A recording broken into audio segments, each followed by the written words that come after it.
Hi, everybody. My name is Samantha Andrews. I am the training manager from CATCA, and you are all joining us for our Wednesday webinar series.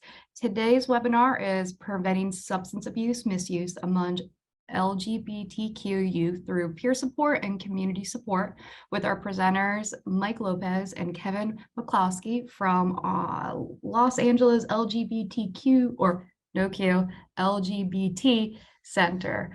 They'll be presenting on how to collaborate, how to create safe spaces, everything that you will need to know to support your community and LGBTQ youth. If you have any questions, please utilize the chat box. We also have the Q&A box. We will be answering questions at the end. We will have resources and the slides posted on CATCA's website along with the recording of this webinar. At the end of this webinar, we will leave an eval link in the chat.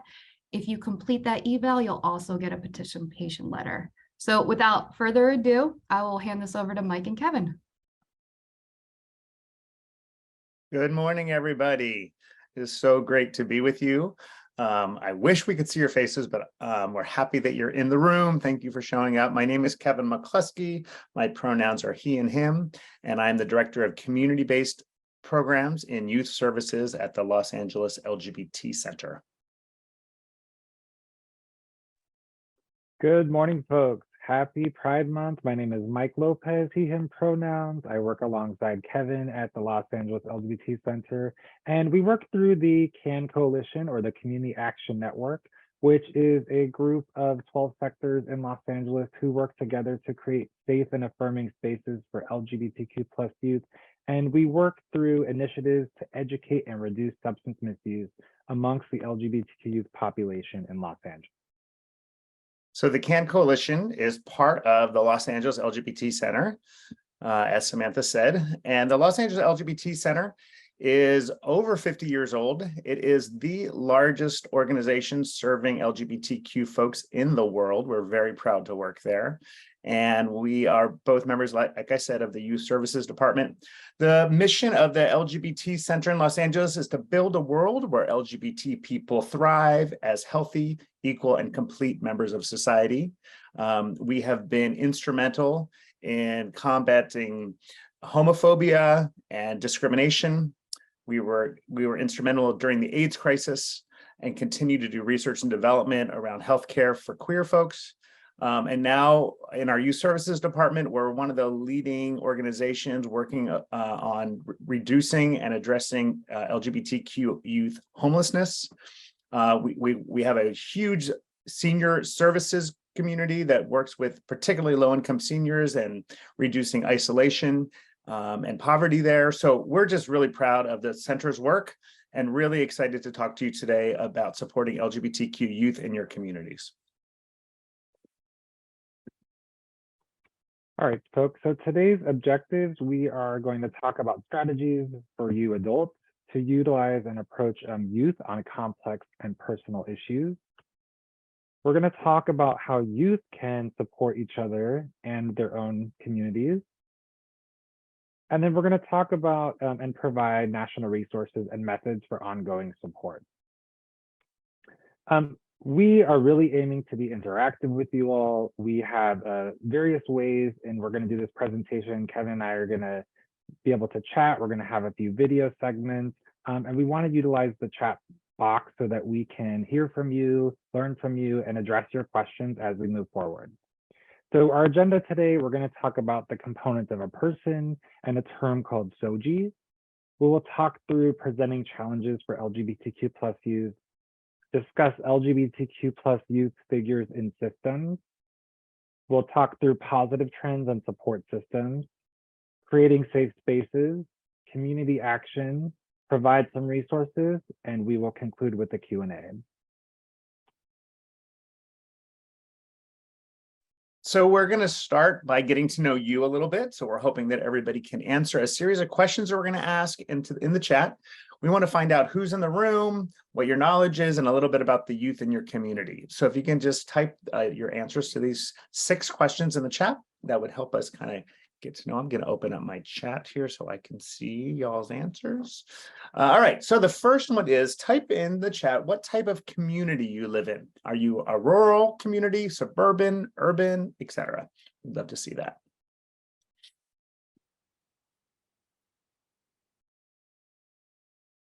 All right, a lot of suburban folks. It's great. And rural, okay. Mark's urban, but mostly rural and suburban. Sheila's urban, a little mix there. All right, fantastic. This is so helpful for us. Mike and I obviously are in Los Angeles, so we are in a very urban setting, but we will be talking about ways to work in all communities. As we've done these trainings through the years, we've realized that Los Angeles is a unique city and a unique place, but we think that we have learned from a lot of you in various workshops and trainings that we've done throughout the years, ways to work in all communities. Okay, great. Thank you. So our next question, type in the chat if you or someone in your family identifies as LGBTQ+. So you can just say yes. You can say it's, yeah, great, or no. Okay, good. Thank you. All right, a nice variety. Oh, someone's daughter. That's awesome.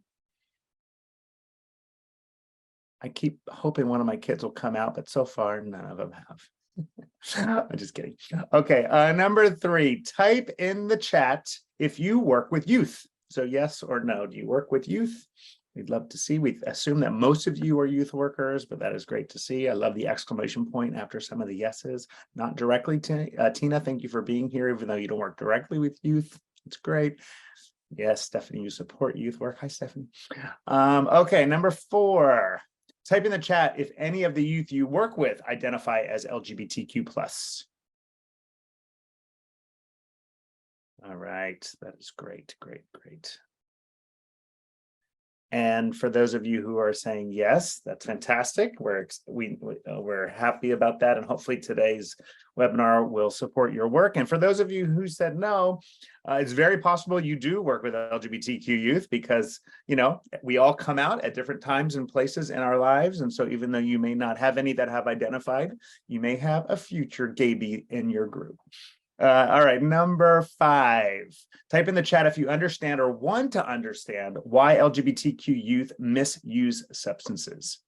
So yes or no, do you want to understand or do you understand why LGBTQ youth misuse substances? Great. I hear you. I hear you. I can't do it. They can start. Oh, one of the joys of working at home. All right, great. Thank you. Well, and Mike and I are both super flattered and honored that you're here wanting to learn, and hopefully we can learn together. Last question, type in the chat if you work in prevention. All right, the majority of you, yeah, look at that. Nice, nice, good. Well, this is really, really helpful. Thank you for engaging with us that way. There will be a couple other opportunities throughout our webinar to engage. And we just think it's important to do this. One, it helps Mike and I as presenter to know who we're talking to. And it also helps us to, you know, we know that you're here because you want to support the young people that you work with in a more inclusive and comprehensive way. And we're all trying to reduce stigma, reduce discrimination, increase empathy. And so that's why we're here. And I'm really glad that you are all kind of on the same page with us. So thank you. All right, as we move into the presentation, a few acronyms that we'll define for you all that you'll hear bounced around. LGBTQ+, lesbian, gay, bisexual, transgender or trans, queer or questioning. The plus sign signifies the many identities within the community. The term GSA, which used to be called gay straight alliances, now called gender and sexuality alliances, predominantly refers to clubs that are on school campuses, pride clubs, LGBTQ clubs, participating at school. And the term SOGI, sexual orientation, gender identity, and gender expression. You know, we recognize that some of y'all may be very well versed in the LGBTQ terminology and community, and for others, it might be newer to you. So we do want to start as a foundation so that we have some language and understanding as we move forward into the workshop. So in a moment, we're going to define SOGI and talk through the components of a person. SOGI is sexual orientation, gender identity, and expression. And we want to think about these components of a person as being on a spectrum. Oftentimes, we're taught to think about things in binaries. It's black, it's white, it's day or night, right? But we know that spectrums exist, right? We know that day does not just turn into night, but there's a variety of light in between that, right? So we have afternoon light, we have sunset, we have dusk, we have night. This is what a spectrum is. So as we navigate through these components of a person and understand what SOGI is, we ask you to think about these things and conceptualize them as a spectrum rather than binary options. So for us to do this today, we're going to use this graphic. Maybe some of you are familiar with the genderbread person. This just helps us kind of discuss the different aspects of who a person is. There's different variations of this. There's the gender unicorn and things like that, but we're going to start with this one. So I'm the father of 3 kids. The first 2 were born female, and my third was born a boy. Or male. And how did we know this? It was their physical characteristics. And we call this sex assignment or sex assigned at birth. This is what a doctor determines when a child is born, and it's based on physical characteristics. And most typically, a child is born with and assigned either male or female. Now, some babies, as I hope you all know, are born with variations in their sex traits or reproductive anatomy and are called intersex. There's variations that can happen in their genitalia, in their hormones, internal anatomy, chromosomes, and it might be different than what we typically might understand the development of human bodies. So typically male, female, and then in the spectrum is intersex. So the next one is gender identity. We're hearing a lot about gender identity in the news right now. So this is the concept of how a person identifies. Okay, so it's how they, in their mind, who they feel and believe and understand themselves to be. And it's their internal sense of gender, and it's how they want to be in society. Now, mostly in society, we have man and woman. So people can know themselves to be a man and a woman. But then there's much, like Mike talked about, there's a spectrum. And so for some folks who don't feel like they identify on either end of the spectrum, that category right now we're calling non-binary. Or binary there's lots of ways to call people that aren't on either end of the spectrum. And it's used to describe someone who understands their gender to be a combination of, or an absence of, or simply just beyond the binary genders of man and woman. Babies are not born with a gender identity. That's important to know, that they develop that as they grow up. And though there may not be language for it when they're young, it can start to develop as early as 2.5 and 6 years of age. I know a parent in my district where my son goes to school that around 4 years old, their child started to identify different than their sex assigned at birth. So there's 2 other terms that we want to make sure that everybody is familiar with. I was born a male and my sex assigned at birth was male. And as I grew, I began to know myself as a man and I identified as a man. So my sex assignment matches my gender identity. So I'm considered cisgender. I have a good friend who was born as a male in the same year that I was, by the way. But as they grew into an adult, they came to understand themselves as female. Their gender identity as female does not match their sex assigned at birth, so they are considered transgender. These terms are important. We hear about the trans community a lot, but also cisgender is important because we want to understand that there's not a normal gender. There is cisgender, where your sex assigned at birth matches your gender identity. And then there is transgender when your sex assigned at birth does not match your gender identity. So we're hoping that those will become more part, the cisgender particularly, become part of our vocabulary when talking about these terms. The next concept is gender expression, and this is how we convey our gender to the outside world. So traditionally, it's based on traditional gender roles of masculinity and femininity, but it's how we act, how we dress, how we behave, how we interact with others, if we, what type of clothing we wear, if we wear makeup, if we wear jewelry, all that is part of our gender expression. Something important to know about gender expression is that it doesn't always correlate with gender identity, right? So someone might know themselves to be a woman, but might have a very masculine gender identity. I mean, a very masculine gender expression. And then the final concept on here is sexual orientation. And this is based on physical, spiritual, and romantic attraction. We most often might think of folks who are straight, folks who are attracted to the opposite gender, or folks who are gay or lesbian who are attracted to the same gender. But there are a varieties of sexual orientation. Someone who's bisexual is attracted to two genders. If you've heard terms, especially with youth, as youth are coming out and exploring who they are and who they like, pansexual, someone who's attracted to someone regardless of their gender identity or gender expression. And asexual, someone who might not be sexually attracted to someone else, but who might be still romantically attracted to someone. And we put sexual orientation around the heart because it's who we love, it's who gives us butterflies. And sexual orientation typically develops around the age of 6 and 12 years old. And so to just conceptualize these components of a person and SOGI is to think about a few principles when we're thinking about SOGI, right? So first, that they're distinct and separate, right? All the elements that we talked about are different from one another. One part of it does not necessarily indicate another piece. As we mentioned, they exist on spectrums, and the language that is used to describe the spectrums are going to change based on the individual that's using their language. They're intersectional.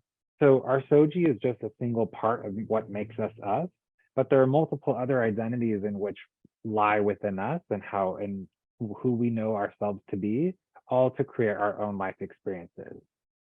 And that they're universal, whether you have taken time to think about your SOGI or not, or if you thought a lot about your SOGI, we all have a SOGI, right? And so our SOGI is just part of our ongoing human experience.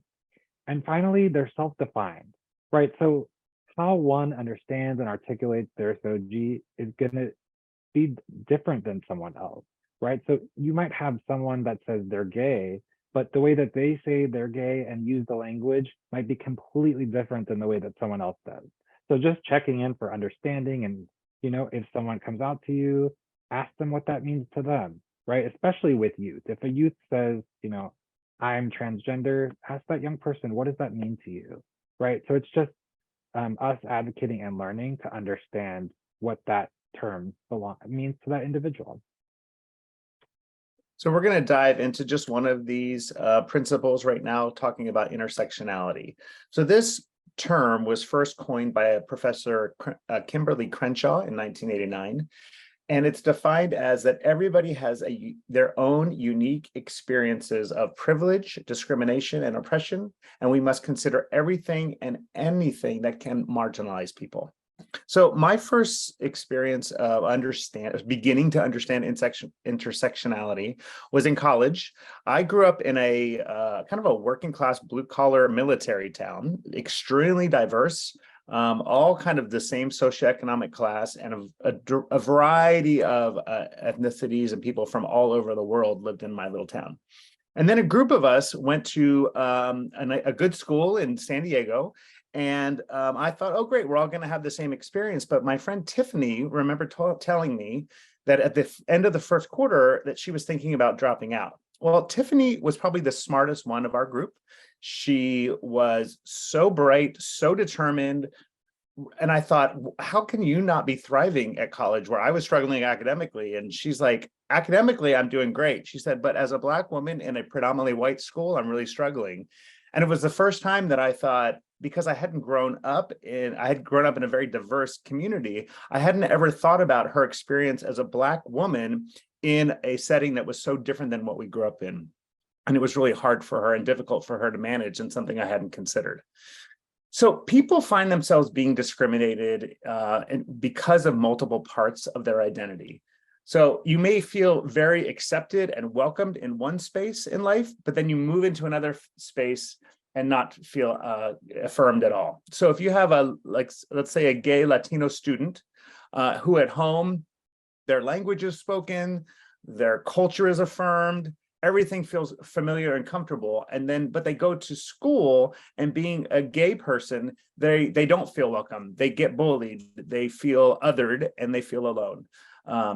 And so that's an example of somebody who their intersectionality, we have to look at someone and go, well, because of who you are in certain areas and certain places, you're going to be accepted, and other ones you're going to be marginalized. And I think as youth workers in this field, it's very important for us to always be thinking about that when working with young people.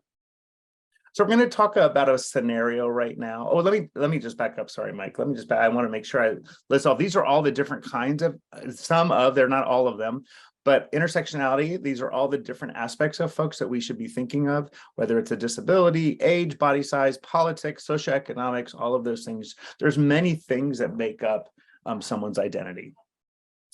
Okay, so now we're going to get into a scenario.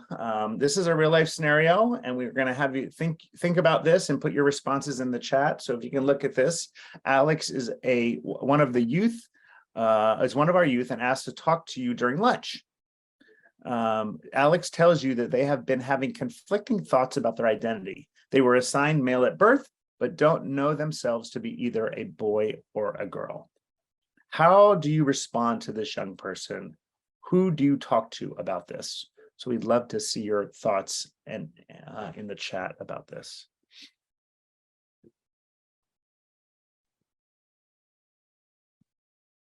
Obviously, scenarios like this are great to have conversations about, but in this format, your thoughts and input in the chat can be really helpful too.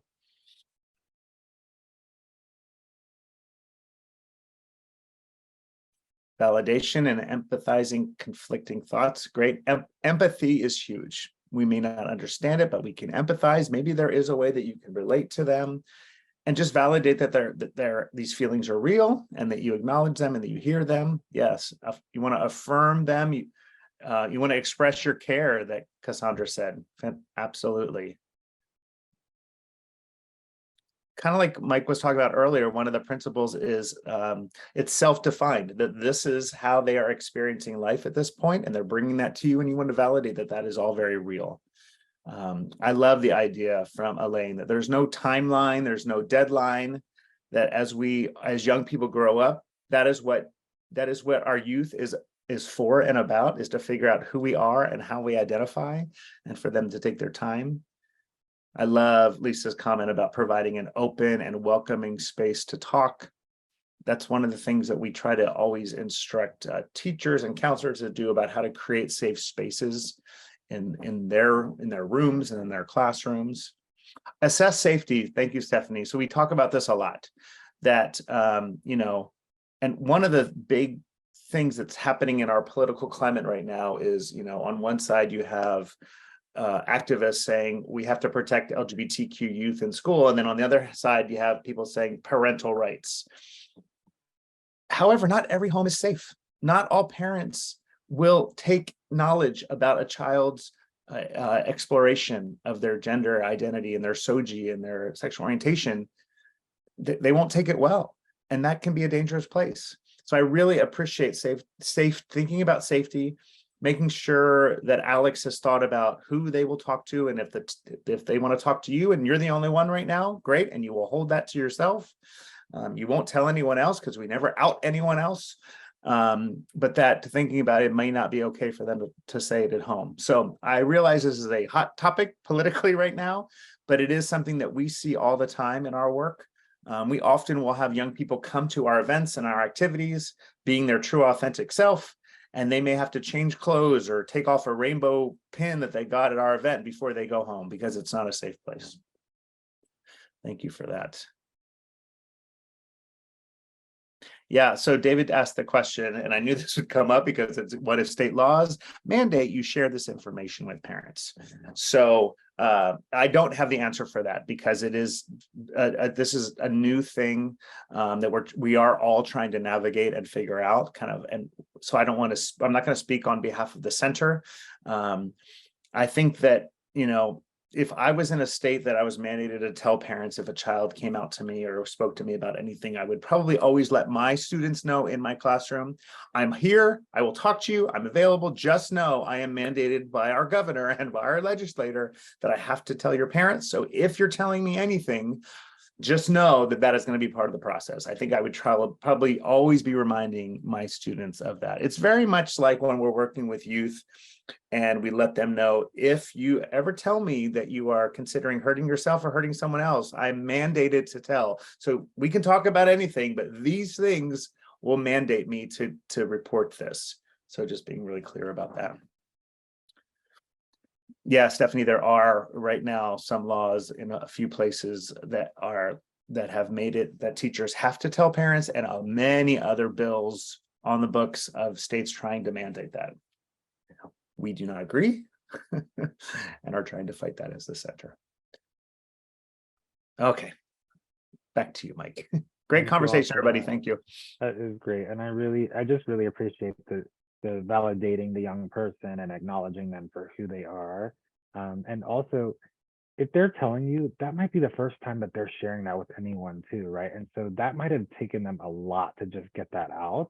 So I just really appreciate everyone's thoughts around that. So we're going to move in and talk about risk factors and protective factors for LGBTQ plus youth. We're going to talk through systems in which youth might fall into, and really look at some barriers and challenges amongst youth, specifically looking at substance misuse, bullying and harassment at school, and family rejection, right? And how all of these things just play out into how a young person feels and how they're shaped, and the security and the resource that they feel that they have or that they don't have, and just some outcomes around that. As we go through some of the data, you might hear LGBTQ plus as a whole acronym, you might hear just LGB.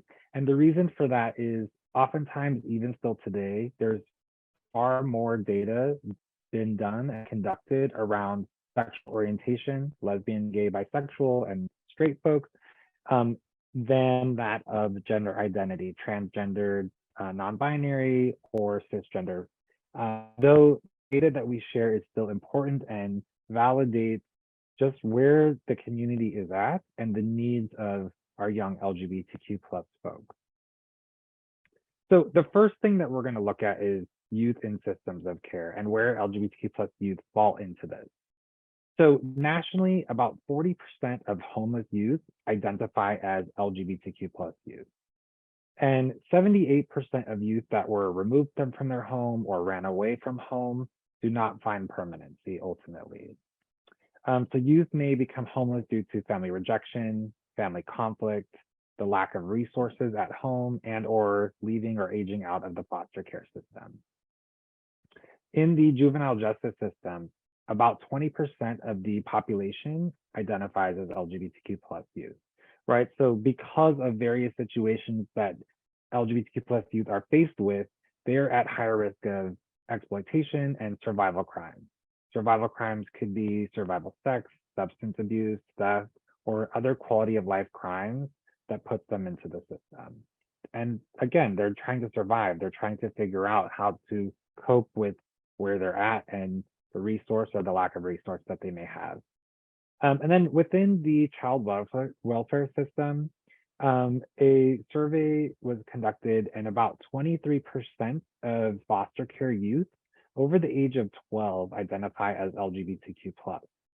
And in the foster care system, over 90% of youth that are LGBTQ plus are youth of color. So just want to let all that set in. And I'm just curious, hearing about these statistics, do you all think that these numbers are high? Are they low? What reactions do you have to those?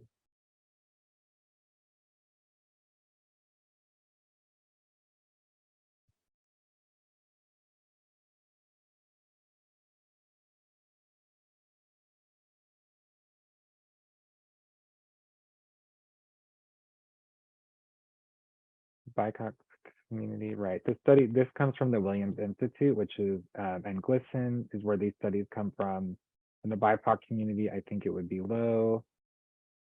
Feel like they could be low. Homeless number is high, low. And you know what? If if you think that they're low, it also could be because youth might not say that they're out or identifying as LGBTQ plus too, right? And so a lot of surveys, they might be like, nope, I'm not gonna say that I am part of the community.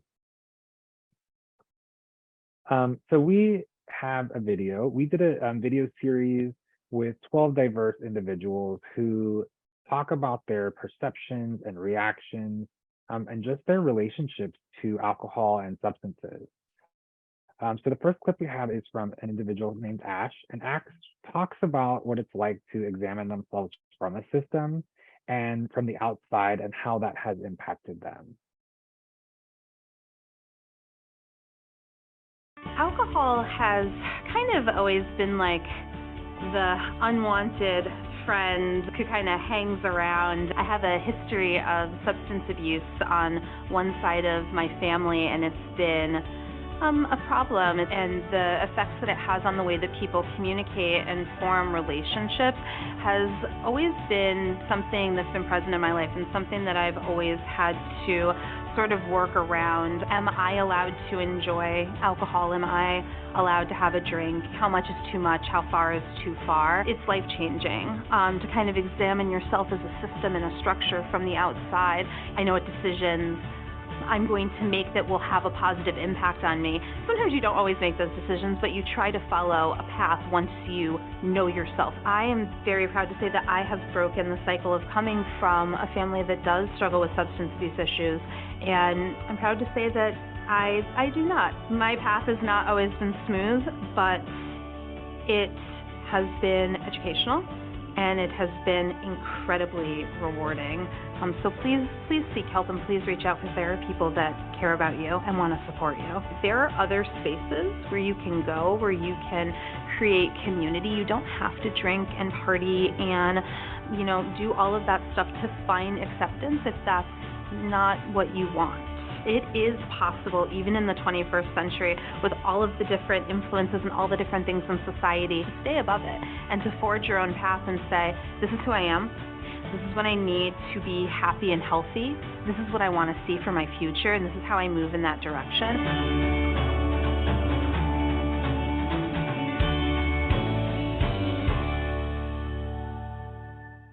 Ash always makes me feel so warm when I watch their video and hear their voice. And I appreciate how they talk about just thinking about the system and how it's set up, and them talking about their own journey and how they found a path that doesn't include alcohol or drugs to be able to feel like their own sense of self and to be part of a community. I agree, Mike. I was just beaming watching Ash. Ash is an amazing part of our coalition and community, and Ash was one of our keynote speakers. Mike and I and our team put on a conference called Power and Prevention every year about substance use among LGBTQ youth, and Ash was one of our keynotes, and they were so great. So it's good to see them in there again. So Mike and I work at the Los Angeles LGBT Center primarily with young people in schools who are 18 and under.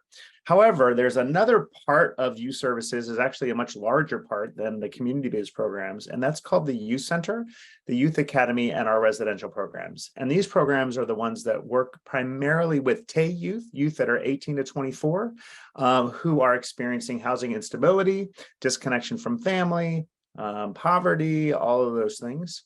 And so it's really interesting, because what we realize is that a lot of these youth that are experiencing homelessness or housing insecurity often have root causes that we can't really see when we just look at the surface.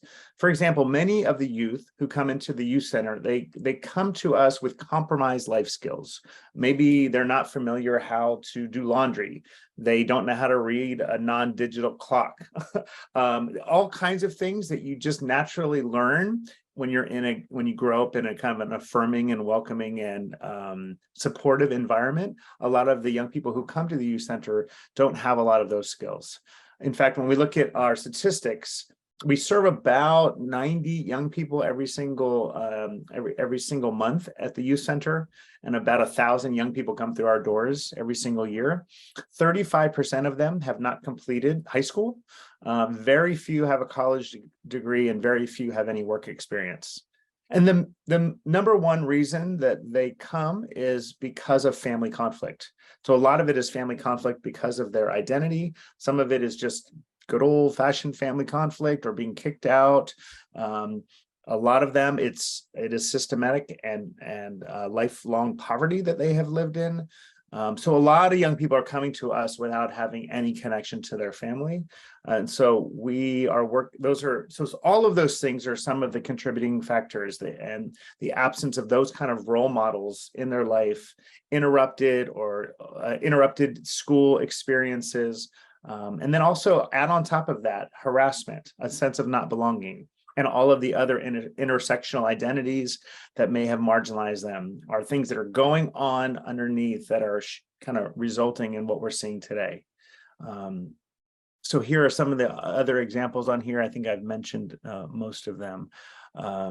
And as you know, we haven't talked about this very much, but you know, a lot of the young people, so many of the young people that we work with have extreme mental health issues and really struggle with their mental health. And a positive view of who they can be and want to be in the future is affected by these things. So these presenting challenges can lead to barriers to access services for LGBTQ youth. You know, next week, I have the privilege of going to the Point Source Youth Conference in New York City. And this conference I love and also scares me because it is one of these conferences that is led by young people for young people with young people's perspective and opinions and thoughts at the heart of the conference. When I go, I feel like a very old man in the room, but the young people are not afraid to talk about the systems that they're involved in, how they have all of the barriers that have been put up in place for these. And you realize as the young people tell you about these are particularly young people who've experienced housing instability, that often that this system that we've created is become inaccessible to them. There's so much paperwork, so many rules, so many requirements that's tied to a particular funding source that youth end up falling through the cracks. And some of those cracks really become caverns. And the system that has been set up to help address youth experiencing homelessness and to support them ends up being a barrier for them. So when we talk about prevention, of course, we're not just talking about substance misuse prevention. We're talking about prevention from dropping out of school, from juvenile or adult incarceration, from homelessness, and the list goes on. And the reality is having an adult and a community to lean on and to support you is really the only way we're going to see any of these statistics change and to see these things start to decline. And we do have some data to back that up. So when we look at family rejection, we see that LGBT young adults who have reported higher levels of family rejection during adolescence were 8.4 times more likely to report having attempted suicide. They were 5.9 times more likely to report high levels of depression and 3.4 times more likely to use illegal drugs compared with peers from families that reported no or low levels of family rejection. Gay and transgender teens who were highly rejected by their parents and caregivers were at very high risk for health and mental health problems when they became young adults. And highly rejected young people were more than 8 times as likely to have attempted suicide. High levels of parental pressure to try to change an adolescent's gender expression or enforce gender conformity is related to high levels of depression, a nearly 4 times greater likelihood of attempted suicide and illegal drug use, and being more than twice as likely to put themselves at high risk for HIV. Don't worry, we're going to get to the good news soon. Let's look at schools. GLSEN, the Gay and Lesbian Straight Education Network, is really great. If you ever need resources or research, GLSEN is a really great place to go because they do really good research among this. And they found that 68% of LGBTQ plus students felt unsafe at school because of their SOGI characteristics. So remember, we talked about their sexual orientation, gender identity, and expression. So those identities made 68% of them feel unsafe at school, 44.6% because of their gender expression, and 35% because of their gender. 32.1% of LGBTQ students missed at least one entire day of school in the past month because they felt unsafe or uncomfortable. That's a huge issue. If you have children like I do, you know that missing one day gets them so far behind as it is. And so to miss up to one day a month because of not feeling safe, we've got to change that. 76.1% of LGBTQ students experience verbal harassment, like being called names at school, based on their sexual orientation. 59.1 based on their gender expression, and 53.2% based on their gender. And LGBTQ students were nearly twice as likely to report that they did not plan to pursue a post-secondary education. So finally, when Mike and I got into the work of supporting queer youth and helping them build lives in a world that celebrated them and supported them and affirmed them, we didn't realize that one of the biggest risk factors that they were facing was substance misuse. And because many of the root causes we've already discussed and many others that we haven't, here are some of the statistics that fuel the work we do in the CAN Coalition.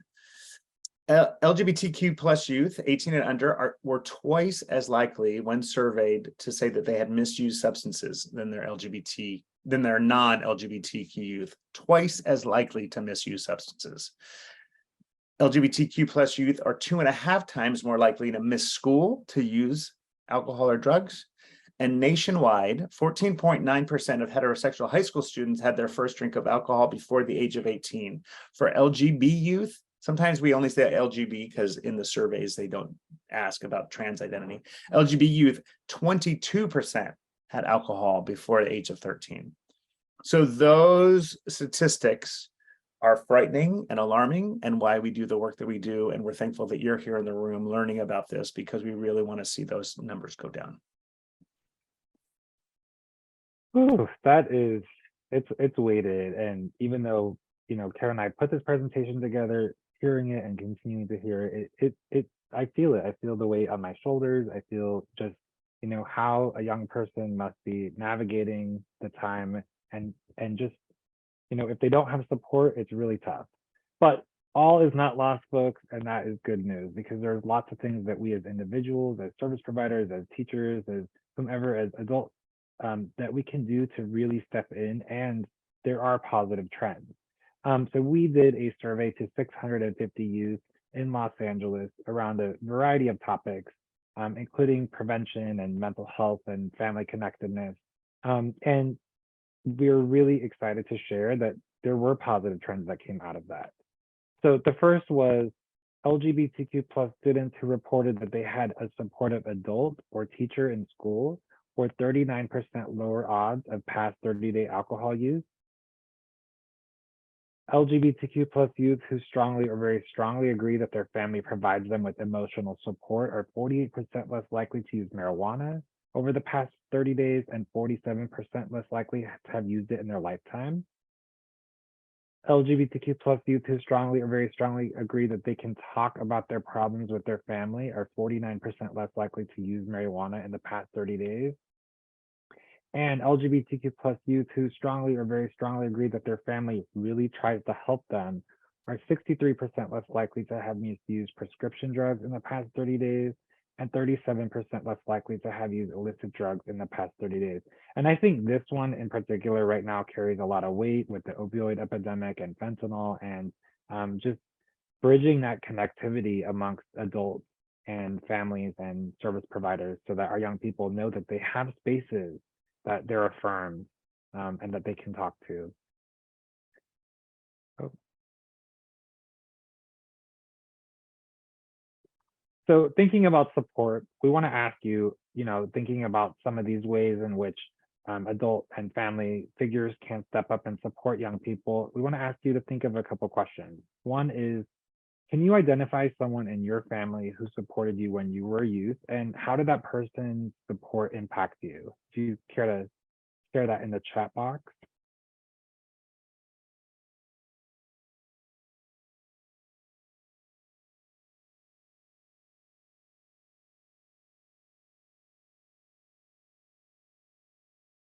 And you might be like, Mike, why are you asking me to think about when I was a youth and this? And the reason is because when we can think about our own life and journey and introspectively think about how we are today, it helps us to put it into perspective on how we can support other young people.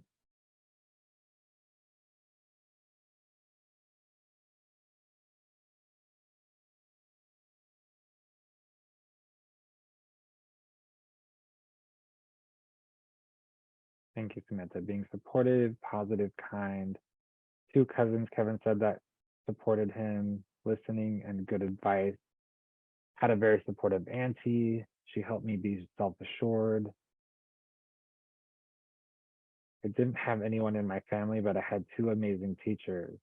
Lilia, thank you. And that is a great segue, because it brings me to the next question is, who in your life is someone that you have chosen as family, right? And how did you find them, and what support were you looking for?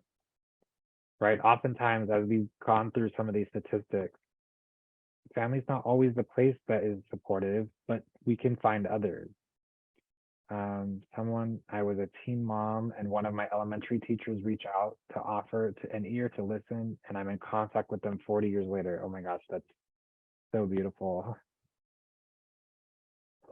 30 years later, I still keep in touch with them.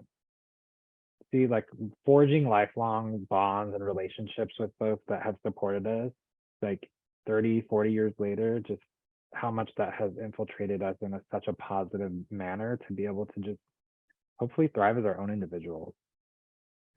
All right, so we talked about support and family support, and another video that we have in our series is from a parent, and this is Kaori, and she talks about why she veers away from alcohol and how it helps her to be a better parent. I tell my daughter alcohol could ruin your life by drinking too much. Too much is no good for anything. I was a coffee drinker, and I had to drink coffee every day or I get headache. And when I got married, my husband does not drink coffee, and he wanted me to quit for some reason. I was like, well, coffee is good for you. But I didn't like the fact that I'm addicted to something, and I just quit just like that. If you have it too much, it's not, I don't think it's good, especially alcohol, like something that could ruin your body. Because I don't drink alcohol, I can take care of my kids. Because I don't drink alcohol, I can be present in the every moment. I'm not like, intoxicated, or, I'm just straightforward. I can say stuff. Maybe for fun, it might be okay for just 1-2 drinks, but if you're addicted to it, and that will damage your life, and I really don't want kids to go through that. I'm glad they know that alcohol is no good.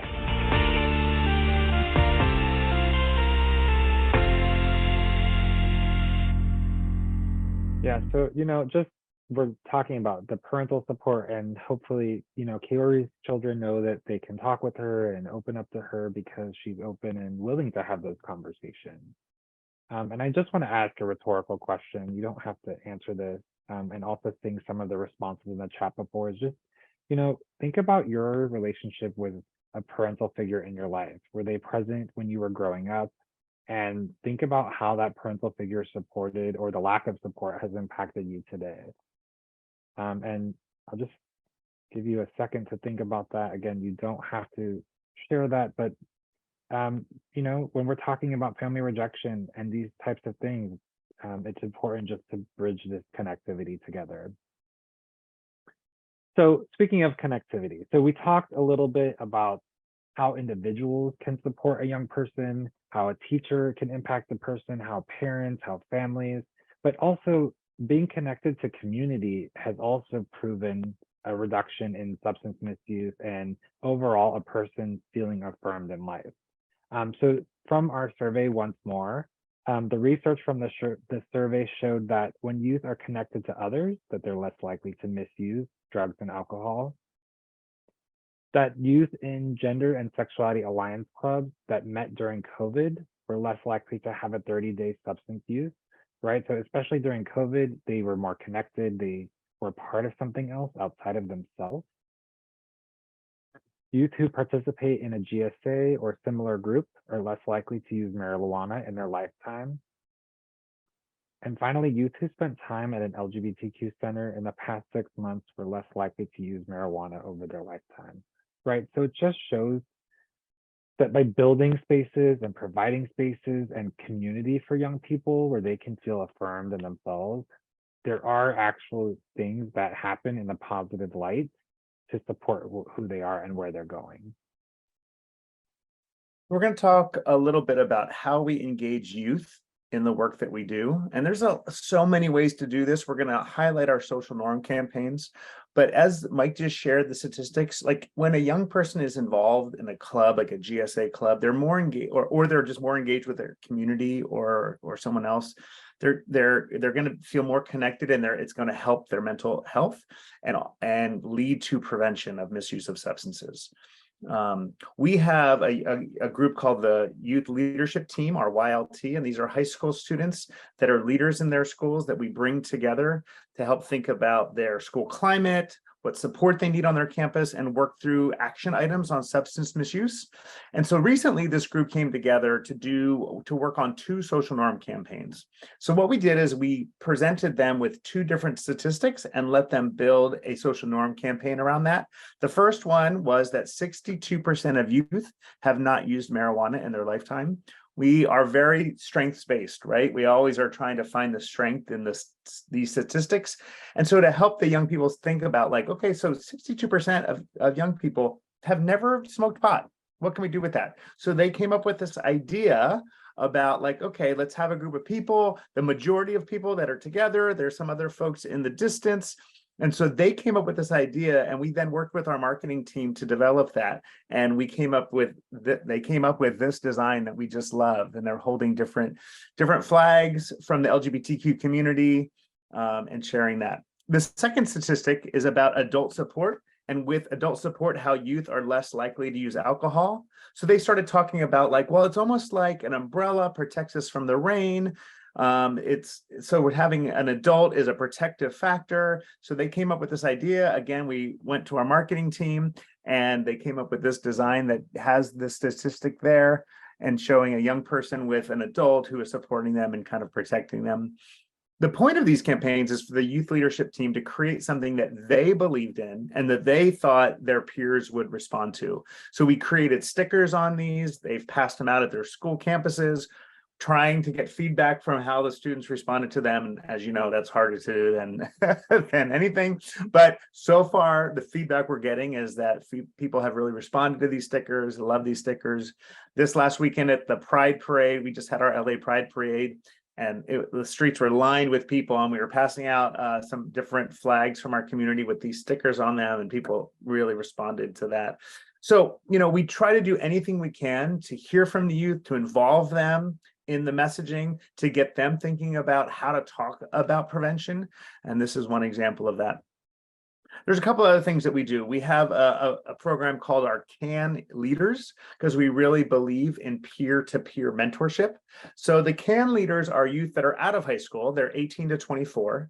And then we give them facilitation skills and training content. And then they go into high schools and middle schools to train young people about leadership development, about prevention, about knowing who they are, feeling strong and supported in their SOGI and their identity. So they are just a little bit older than our middle school and high schoolers, and they really respond to them and listen well to them, and they speak in a very different language than I would when I do a presentation or a training. And so it's great to have peer-to-peer leadership and mentorship. The other thing we do is something called Leadership Institute. And we're very fortunate that we're working at the LGBT Center where we have space, and we bring up to 7 or 8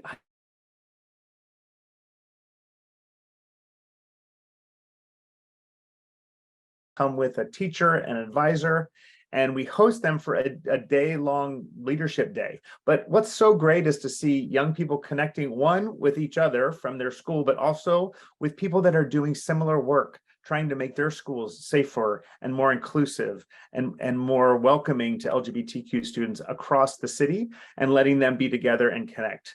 And so we kind of equip the students every year, giving them ideas of how to lead this charge on their campuses and then send them back to their campuses. And it's always a highlight for them. And the evaluations that we do at the end of the Leadership Institute just show how much one day of training and focused attention on them, how much it can lead to positive development in the young people. A wall, for someone else, it might be a clean room or a place that has plants or natural light. I shared this slide with a colleague last week, And they were looking at it and they're like, well, the one on the right is actually a safe space to me. First of all, on the outside, this one might look great, but we don't know what's going on inside. And my colleague says, like, I like spooky things. That makes me feel comfortable, right? So again, it's our own unique individual take on it. And so I just want to ask you all, like, what makes you feel safe in a space? I will say, like, for me, if I walk into a space and someone smiles at me, I feel like, oh, I feel very welcome, you know? And a safe space, it could be physical, it could be metaphysical, right? It could be visually showing up and showing something, a badge or a sticker or something like that, a sign. All right, so just about 10 ways to make your school or your organization safer, right? Especially for LGBTQ plus youth. The first is to learn the facts, right? We're talking about some different concepts today and just understanding where a young person is. Laws are important as we're learning about, right? And where we're at. So understanding in our own space, in our own state, in our city, what the facts are. Using inclusive language. So, we talked a little bit about language. We didn't really touch too much on pronouns, but right, some folks identify with various pronouns. So not assuming everyone's a boy or a girl, right? Hi, everyone. Hi, friends, instead of hi, boys, hi, girls. Stopping and intervening on disruptive behavior, right? So if you're seeing bullying or harassment, stepping in when you can, right? So really calling out someone, being an upstander rather than a bystander. Being a visible ally. So, wearing a badge, wearing a sticker. I know when I walk into a space, if I see a flag, a rainbow flag or something in an office, I'm like, oh, this person is, they're showing me that visibility. Set the policy. And I think this is a big one, especially to folks who, someone earlier said, what if you have laws or something in your space, in your city or state? So the thing is you can do something about like community agreement, right? So maybe your school or organization has policies in place for or against working with LGBTQ plus youth, but you can create a community agreement in your room that everyone speaks to and abides by, right? Just having respectful dialogue, understanding one another, right? And so just by that, you're creating a space that is affirming. Teaching inclusive curriculum, whether you're a teacher or not, just incorporating LGBTQ plus history and topics into conversation. We're talking about creating safe spaces, but also a brave space, right? So the safe space is allowing folks to use their pronouns and just having that open dialogue, but a brave space is allowing the young person to actually speak and use their voice without being ridiculed. Training and educating, y'all are taking place in that today by just learning a little bit more. And just, we know that the vocabulary is always changing. And so just chiming in and being up to date with that. I think collaborating is a huge one. I don't know of a single organization or entity that provides every service or program that is needed for young people, right? And so really collaborating with others in our community to build that space. And finally, resources. Understanding the resources that are in person, whether no matter what type of town that we live in, or also now, we're very fortunate with the internet that there are online resources that folks can be connected with. And we have some at the end of the webinar that we'll share with you. So in our final section, we're going to talk about allyship. And I first just want to say to all the people that are on this call who do not identify as LGBTQ+, but are here to learn and to grow and offer support, thank you, thank you, thank you. Every single person in the queer community can name at least one ally who has been with them and supported them in difficult circumstances and stood by our sides. And it is difficult to express how much it means to have someone who is not queer to be there for you. So thank you all for being here, for caring and for sharing with us this fight that we're in. And it is a fight for inclusion and equality for LGBTQ plus people would be impossible without allies. So let's start by identifying what allyship is. Allyship is a lifelong process. So it's not something you just do one day. It's a lifelong process of building relationships built on trust, consistency, and accountability with marginalized individuals and or groups of people. Now, allyship must be recognized by the ones you're seeking to support. So you can't just decide, well, I'm an ally to a group of people if they're like, well, show me you're an ally, or be here first, build trust, and then you will be an ally.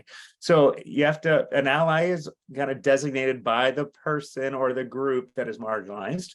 And allyship is an opportunity to grow and learn about ourselves while building confidence in others.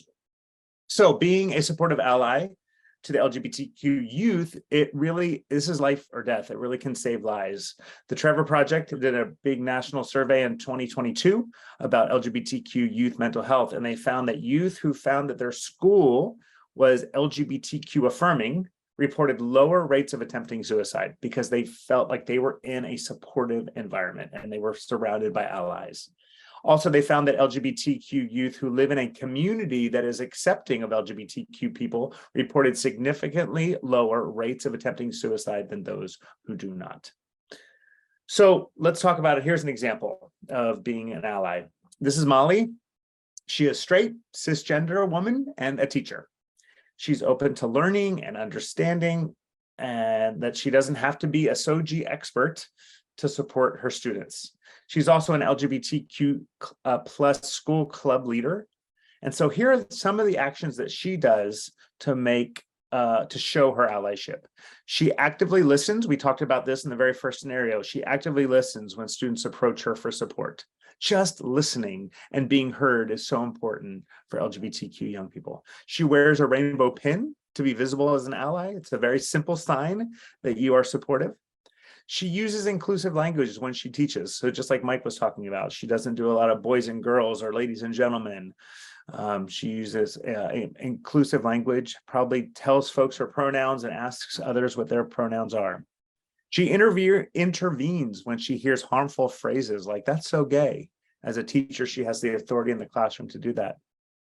She offers students the opportunities to share their pronouns, so we were just talking about. And she validates her students' experiences and affirms their identity. We talked about this in the first scenario. A lot of you said to validate, so just to tell people that their experiences, they are being heard, that their experience is real, and that they are there for them. So those are some examples. There's so many more, but those are some concrete examples of how to be an ally. All right, we're going to take this a step further and look at what happens to a young person when they go through a harmful situation, when the system is not supporting them, and then what happens when the folks in the system do. We've done this in person, and we wanted to bring it virtually too, because it does tell a story, and many young people have a story similar to this. So first, we have a young person named Jamie. Jamie is 17 years old. They're still in high school, and they came out as LGBTQ plus to their family. Unfortunately, Jamie's family was not accepting of that. So Jamie had to find a space to sleep. They said, Jamie, you're not able to sleep in the house with us anymore. And they were basically on the street. So Jamie checks into shelters at night, but oftentimes the beds are full and they don't have a space to sleep. So Jamie's now struggling with homelessness. To cope with what's happening, Jamie starts using drugs and alcohol. The streets can be dangerous at night, and so they use them to stay awake. And again, they're 17 years old, so they're still trying to go to school and finishing high school and close to graduation, but not daily. When they attend, they're often exhausted, and it's hard to concentrate because of these situations, not sleeping, taking drugs. And then when they go to school, they're bullied for their LGBTQ identity. And this just really hits home to the statistics that we share today and what happens when the system is constantly not helping a young person. So then when we flip this and we're like, okay, what does it look like when positive reinforcement and the system are helping a young person? So, Jamie gets in touch with a social worker, right? So they get, after being kicked out of home, the social worker helps them to find a place to sleep. And so now they have some permanency. So they're not sleeping on the street, they're not facing homelessness. Now that they have that basic shelter, they work with a substance abuse counselor, right? To wean themselves off of the alcohol and the drugs that they're doing, finding positive coping mechanisms so that they're not leaning into drugs and alcohol. Now that they have a space to sleep, they're not using drugs and alcohol. At school, it's a little bit brighter. They're able to get involved with their GSA club, right? So they work with their GSA club advisor who brings them into that space. You know, we know that not all schools are affirming, or not the whole school is affirming, but even if there's that one teacher or that one GSA club that person feels safe in for that moment or that hour, it's something. It's at least a right step in the right direction. Now, in a perfect world, Jamie would have never been kicked out of their home and the family would have accepted them from the start. But even if they were kicked out, having these systems set in place with these positive role models and these adults who are helping Jamie has a better chance of thriving and being themselves than if they didn't have any of these folks in their life. But however, in the ultimate reality is family reunification and having the parents have some conversation, whether they let Jamie come back into the house or not, just supporting Jamie and just being there for them. So, you know, having all of this, Jamie's able to thrive, Jamie can be themselves, they can finish school and just hopefully feel like they're a part of something and of being affirmed with who they are. So we want to help you now think about an action plan for yourself and your organization. We want to help you think about the LGBTQ youth in your community, what is working, what is not working. We love if you want to put thoughts and answers or even comments in the chat, but it's just for you to think about these questions here. So for yourself, what more do you want to learn about the LGBTQ plus community? Someone in the chat, I think it was Stephanie, asked about, is there a place that summarizes a lot of the anti-LGBT legislation that's happening in the country? So I put in the chat the ACLU, and it does a great job of doing that. And also HRC, the Human Relations Council, HRC, what is it, Mike? Human Rights Council. Yeah. Yeah, okay, HRC. Both of those are great places to do that. But think about, what do you want to do for yourself so you can learn more about the LGBTQ community? And then when you think about your community in general, what'd you say? Is it inclusive for LGBTQ plus youth? Sometimes that's a hard question to answer. Human Rights Campaign, thank you, Sheila. We've been talking for a while, so thank you, Human Rights Campaign. Oh, good. Mark said that the Trevor Project has fantastic resources as well. Great. So there's lots of places to go to find out kind of what's happening internationally and nationally. So is your community inclusive for LGBTQ youth? And what resources do you know of already that currently exist? And make sure that you can share them with your colleagues, other folks in other organizations, and with youth themselves. And what partner agency can you work with to create supportive environments? A lot of you, I don't think work in a necessarily like a queer organization, but there probably are some in your community or in neighboring communities, and maybe you can develop a partnership. We've done that with a number of organizations. So think about, what are the gaps? What are the needs? What things aren't being done that need to be done in the community? And how can you be a part of strengthening that and making your community for youth a better place? As we talked about, you know, there's we try to give you tons of examples of ways that we've worked with youth, from our youth leadership team with high school students, our social norm campaign, our youth leaders, our CAN youth leaders that are 18 to 24, our leadership institute. But again, these are the things we've done, and we want you to think about what you can do. And there are some national resources that we wanted to tell you a little bit about that you can access from your community. So the first is called, you can see there's a list here. Feel free to take a picture of this slide.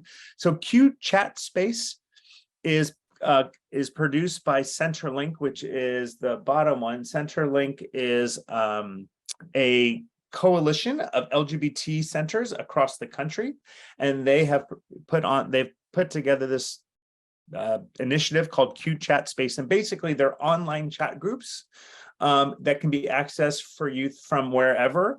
And I think that they used to do this. I think they still try to geographically group them, but it could be like many states are in this chat group, and the whole South is in this chat group or whatever. But for young people who maybe don't have an LGBT center in their community, maybe feel like they're the only queer person that they know in their school, we love to recommend Q Chat Space. And they're led by trained and screened and checked facilitators. So they've created them to be very safe spaces. So below that is Hope Lab, and we've helped with other organizations, help them develop this thing, called Emmy. And Emmy is basically, it's an app and it's a web page, and it is an online tool to help queer youth to increase positive mental health, is the best way to summarize it. So you can go to that website. Youth can download it on their phone, but it has resources, it has interactive activities, just things that young people can do to increase their mental health positively. And it's all designed for queer youth, by queer youth, and by organizations like us that work with queer youth. At the top center, we have developed on one of the things that we produce every year is an event called Models of Pride. It is a large conference or festival for LGBTQ youth and the parents and professionals who support them. And on there, we have a map of the United States, and we have gone through and found resources in every single state that are available to young people. So you can go to that map and find that. I already talked about Centerlink.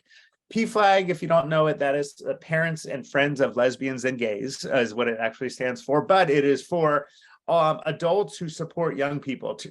Traditionally, it is parents, but it also can be caregivers, it can be guardians, it can be aunts, uncles, friends, teachers.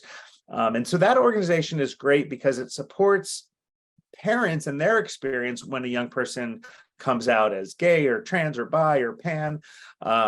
And it is a support group for parents, and it's very active, and there's usually a PFLAG chapter in most places across the country.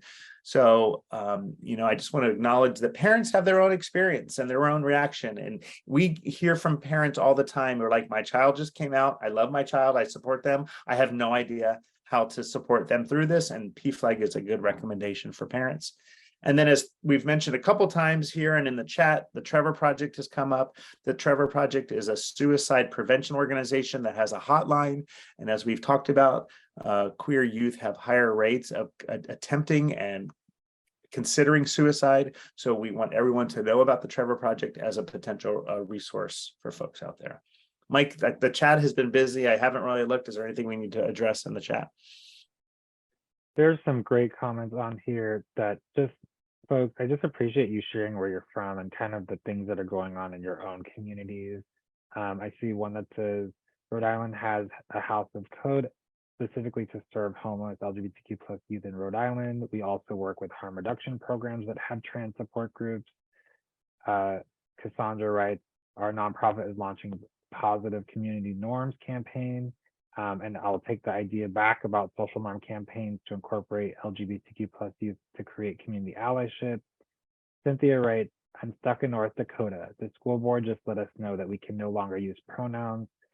And if a student comes out to us, we are now required to use to let their parents know. I'm the addiction counselor and have been very busy. Hopefully confidentiality helps me with their privacy. I hope so too, absolutely. And then just folks sharing resources within themselves on here and their emails. Yay, that's amazing. That's great. I love this kind of dialogue.